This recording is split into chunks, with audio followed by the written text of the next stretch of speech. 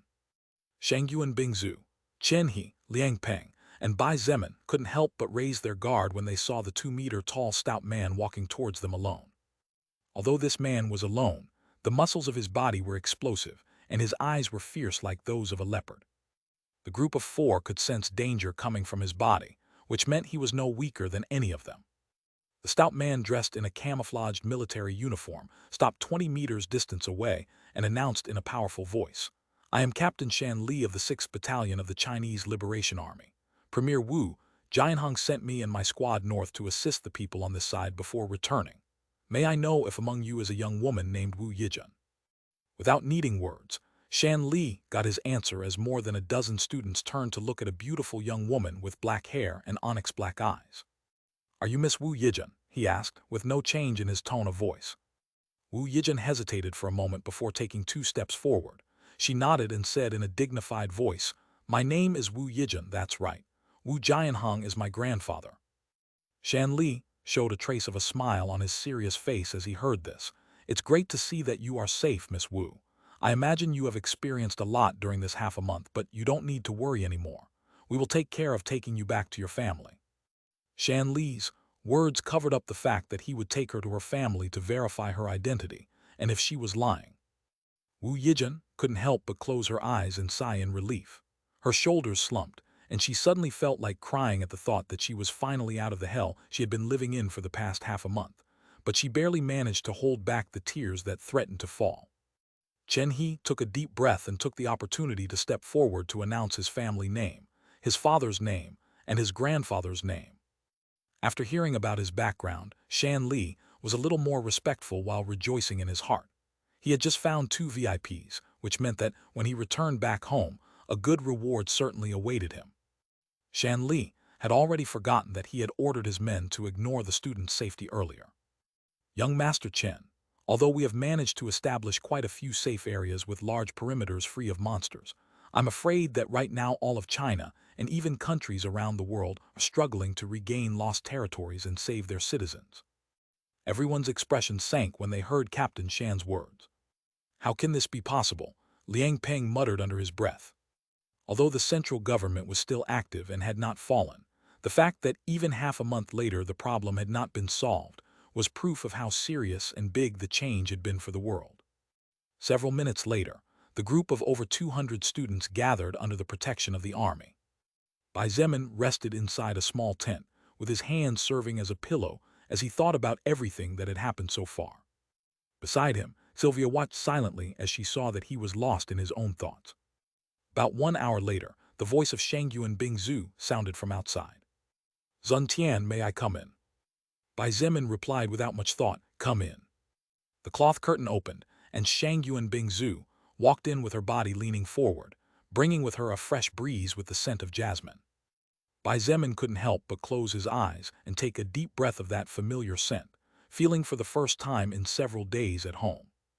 Shangyu and Bingzhu paused at the sight of Sylvia, and her eyes shone with a peculiar light before she sat down where she was able. "We just finished meeting with Captain Shan," she announced in a serious voice.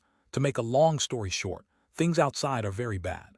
The only good news is that the army and public security forces managed to clear over 300 safe areas all over China, and it looks like they are slowly managing to reclaim the lost territories."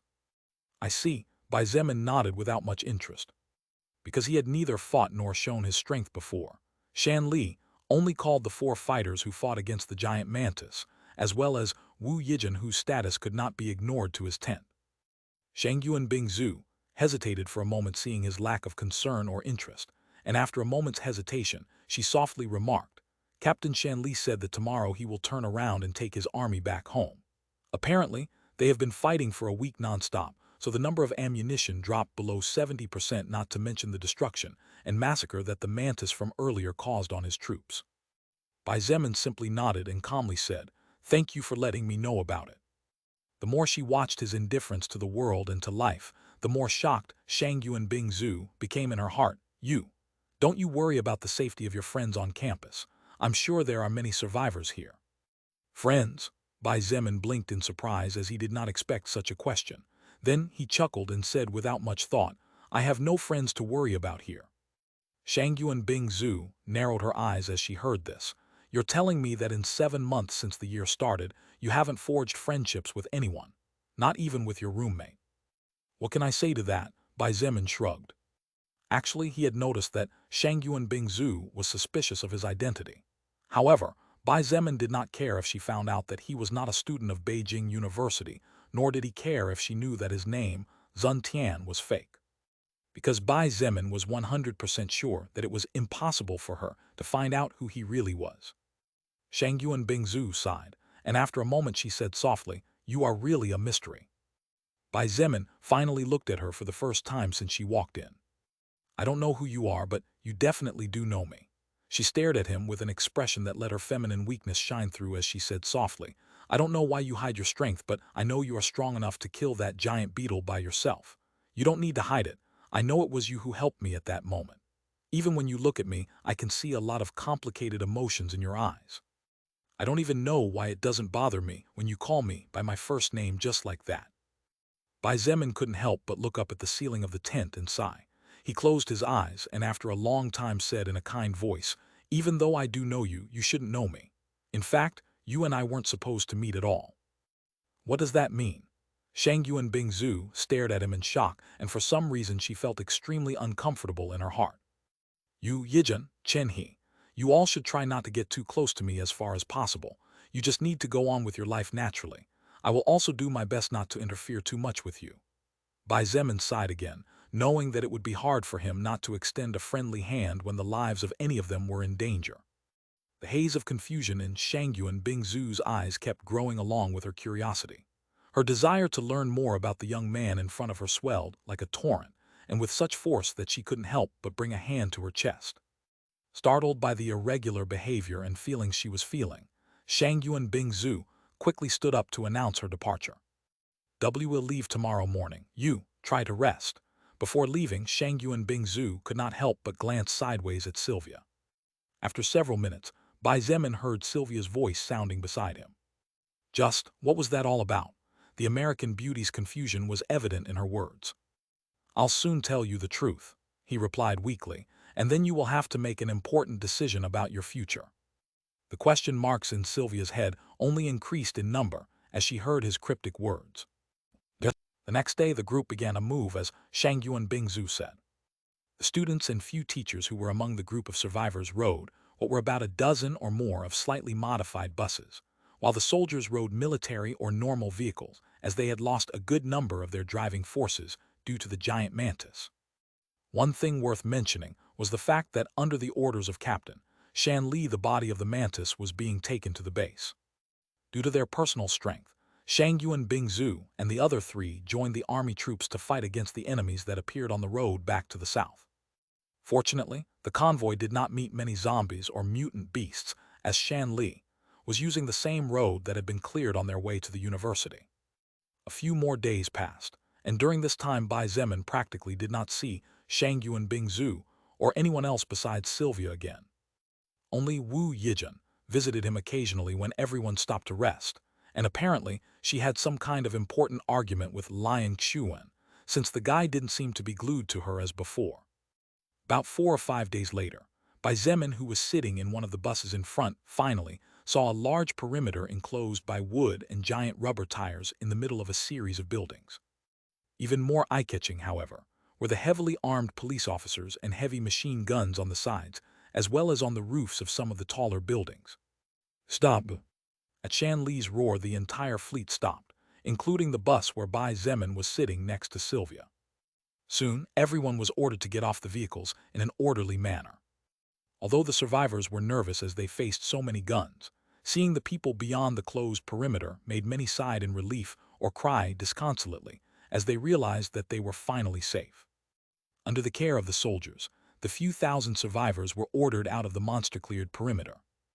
"Each of you will be checked to be certain that you are not carrying anything suspicious into the inner city," announced Captain Shan Li in a cold voice. "At the same time, my colleagues will also let you know the rules of the settlement. Remember that in times of crisis like this, the last thing we will tolerate will be trouble caused by people, so keep this point in mind and behave wisely." As the survivors began to be checked one by one and carefully by several soldiers before being allowed to enter the settlement, Shan Li scanned the area with his eyes as if looking for someone in particular. His eagle eyes shone when he found said someone and moved forward with heavy steps towards there. "Young miss, is it true that you have an ability that can suppress zombies and monsters alike?" Sylvia subconsciously took a step back as she met the serious gaze and fierce face of this captain she had seen smash a giant dog a day ago. I'm not too sure about that," she stammered. Shan Li sighed in exasperation and extended his big hand forward. "I'm going to ask you to follow me for a while. I'm afraid someone with special abilities like you needs to be carefully examined and brought in front of the main government of the base first." Sylvia's face went white as she knew what those words meant. She was not stupid. She would be forced to fight in the front line, even against her will. Just at that moment, a relatively smaller hand compared to Shan Li's shot out from the side and caught his wrist, stopping his movement with seeming ease. What are you doing? Although that person's voice was even colder than ice, Sylvia subconsciously patted her big chest several times and closed her eyes as she sighed heavily. Although Sylvia knew that the person called Shan Li was strong and had an army that obeyed his orders, as long as she stayed with the person that stood next to her, she did not need to fear. She knew that her feelings went against all logic, but she simply felt safe and she trusted those feelings. Backslash backslash backslash backslash backslash backslash backslash. Really thank you very much to all those who send gifts to the novel and support with valuable golden tickets. I hope we can all keep it up. 3. Chapter 1196 Gravity Manipulation, Evolution and Mutation Part 3. Shan Li's expression changed noticeably for anyone watching the situation.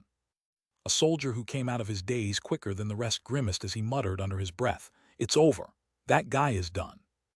A man in his 40s dressed as a military man also shook his head as he let out a deep sigh. Young men these days aren't as smart as the ones in the past. Soon, several survivors began to point their fingers and mutter under their breath, making a symphony of noise unpleasant to the ears. Of course, apart from the soldiers who knew Shan Li's strength well, not even the survivors who had spent half a month together with Zun Tian believed that he would meet a good end. Leaving aside Shan Li's alias, Bloodthirsty Captain, the entire area was surrounded by soldiers armed to the teeth. There was no need for Shan Li to lift a finger.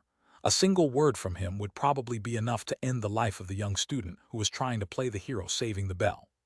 Shan Li looked at the young man who had caught him by the wrist, and with his hand still extended forward but neither moving forward nor backing away asked in a cold voice, "Brat, what are you doing?" Bai Zemin's eyes shone with a strange light as he muttered to himself. It had been quite a while since anyone had spoken to him in that tone on Chinese soil, particularly referring to him as brat in an unfriendly manner. Just for the record, but Bai Zemin looked at Shan Li without the slightest expression of panic on his face as he said indifferently, "They say those who answer a question with a question are idiots. Did you know that?" "What?" Shan Li asked in confusion. Soon, however, he saw the corner of the young man's mouth lift slightly in a sneer, and Shan Li finally realized what was happening. Indeed, when he looked at his surroundings, Shan Li noticed that some people were giving him strange glances as he had just fallen into the trap of a young man in his 20s. "You're courting death, kid." Shan Li pulled back forcefully as he said those words coldly, thinking that freeing himself from an ordinary kid would be a simple task. However, Shang Li opened his eyes wide when he realized that he couldn't even pull his arm back a single inch. In fact, it was only now that he realized that a normal person could never have reacted to his seemingly simple, but fast-catching move from earlier.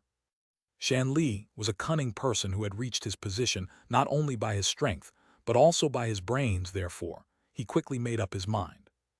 "I don't know why you're making such a big deal out of this." Shan Li sighed and shook his head as if he was sad about something. "I simply said that I would bring her in front of the base government to rate her based on her ability, that's all. They'll even give her great benefits, unlike normal survivors who might have to sleep in unpleasant places due to lack of resources." What's going on?" "I don't know." Captain Shan He. The people who were watching the fun, particularly the soldiers, were surprised when they saw the ever-fierce Shan Li suddenly becoming kind like an old man explaining things to his junior. Only a couple of really strong people seemed to notice something as they looked at the claw-like hand of the young man who was even now tightly restraining Captain Shan Li's wrist, not letting it go at all. "Shitey retard," Bai Zemin muttered from afar before turning around and walking into the city. "I think I understand now what people mean when they say all brawn and no brains."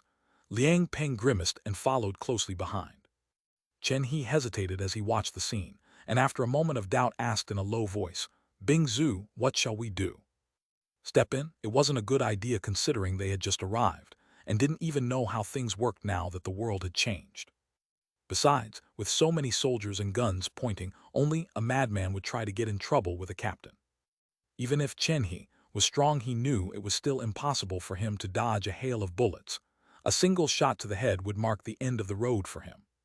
"Wait and see," she said. Although Shangyuan Bingzu's words were cold just like her expression, she was already gathering energy in her right hand, and there was a slight amount of icy mist around her arm. "Sylvia, do you want to go with him?" Bai Zemin looked at the American beauty and asked calmly, taking his eyes off the sturdy man as if he really wasn't afraid of being attacked by sneak attack. Sylvia looked at Shan Li and firmly shook her head. I don't want to. I'd like to go with you even if it's to a small hut.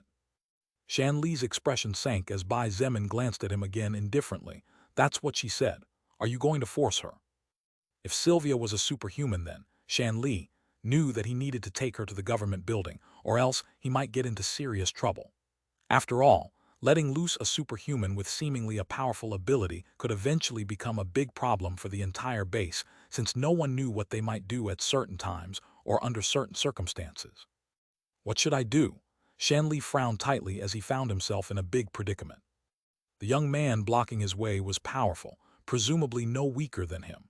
To fight him just like that could end in his defeat, and if he asked for help from other people, his prestige would plummet. The wisest thing to do would be to take both superhumans to the government building. But how was Shan Li supposed to force someone who was no weaker than he was to do something the other party didn't want to do? Captain Shen, could you please let my two friends go? A sweet voice that brought some anxiety suddenly rang out from the crowd, drawing everyone's attention. Everyone's eyes turned to the source of the sound and made way for a pretty young black-haired beauty, who with quick steps approached the center of the trouble with an anxious look in her large dark eyes. Who is this girl? I don't know. Is she crazy? Does she think Captain Shen will listen to her just because she's a hottie? The soldiers began to voice their opinions, while the survivors were silent, as they had learned the identity of the young black-haired beauty during the road. Young Miss Wu. Shan Li frowned, but suddenly his expression relaxed as he thought of something. He looked at the young man beside him deeply before nodding with a faint smile. Since the Prime Minister's granddaughter is asking me for a favor, I will listen. But young Miss Wu, if something bad happens because of these two. Although Shan Li did not finish his words, even an ape should be able to understand what he meant. I'll take responsibility for it. Wu Yijun nodded with a serious expression that was too cute on her baby face. I know them both. They are definitely good people. In that case, I'll step back for now. I must report this to my superiors anyway. Shan Li looked at Bai Zemin and said in a serious voice, do you plan to continue holding my hand? If you want to follow me to the headquarters, that's fine by me. Bai Zemin looked him in the eyes, and when he noticed the glint in his gaze, slowly let go of his wrist. Shan Li snorted and walked away, shouting orders for everyone to move and continue working with the survivor process. Sylvia sighed in relief, barely managing to stand as she muttered, thank God. Although she trusted Zun Tian, facing an army armed with modern weapons was not something a 21-year-old girl could do simply by setting her mind to it. In fact, it was a miracle that she still sided with Zun Tian and did not follow Shan Li. Are you okay? Wu Yijun approached the two and asked with persistent concern. Her eyes lingered more on Zun Tian when she asked that question. Bai Zemin looked at her and nodded with a faint smile. Thanks to you, things were resolved peacefully. Wu Yijun bit her lip, and after hesitating for a long time she whispered with a flushed face, would you like to come to the place they will give me to stay? Although I don't know if it will be good or not, just in case. Of course, you can come too if you like, Sylvia. Bai Zemin stared at her, realizing that she was still worried and feared that the army would do something against him from the shadows. Although there was no need to worry, Bai Zemin decided to accept Wu Yijun's invitation when he felt Sylvia's tug on his shirt sleeve. Liang Xuan snorted when he saw the three of them leaving together, and after hesitating for several minutes, he approached a soldier with a resolute expression in his eyes. Big brother, I'd like to sign up for the army to fight the zombies. On the other side, Shangyuan Bingzu sighed in relief when she saw that things settled down. She watched the trios back for a long time before walking towards the base together with Chen He and a guide, hoping in her heart that her residence was not too far away from her best friend's place. Night fell fast over the world. Bai Zemin didn't pay much attention to the residence, but apparently it was quite good when compared to that of normal survivors. Even Wu Yijun, this princess, was quite satisfied with the place they had arranged for her once her identity was confirmed with a simple long-distance call. In a rather well-lit building with 2 floors, a group of 4 maids brought a variety of delicious dishes to the table, along with a bottle of red wine and 2 glasses. Although it had only been about 20 days since the world changed, many things were different, particularly people's hearts. The world was no longer as organized as before,